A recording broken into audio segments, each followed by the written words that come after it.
So yung what's up guys, meron lang ako ipapakitang mabilisan lang, may nagpapapansin dito eh, tignan nyo.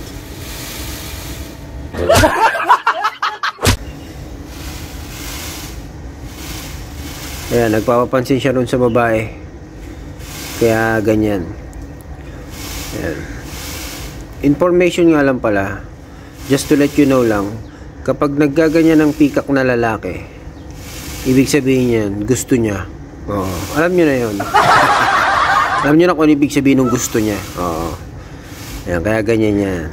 Papapansin siya. Ang ganda, no? Zoom ko nga. Ganda, oh. Oh, yeah.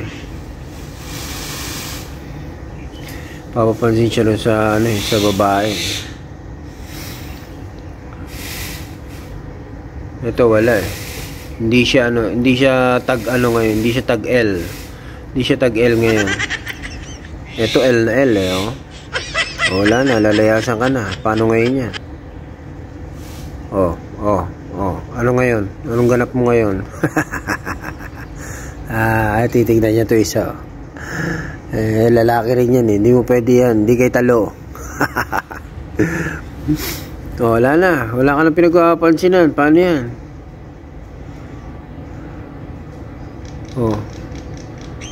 Tiklop mo na yan.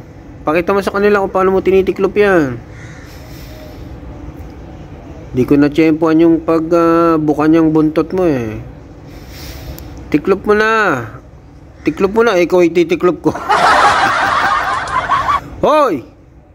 Itiklop mo na nga.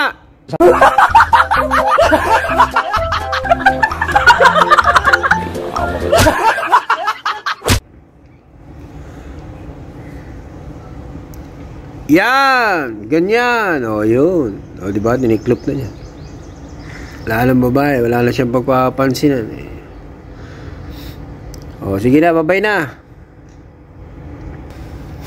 O, diba? Nagpapansin lang siya dun sa babae. Ganun talaga yung mga pick-up pagka tag-L sila. Ayan, ganyan. Ganyan, bumubuka yung buntot nila. Ganda na.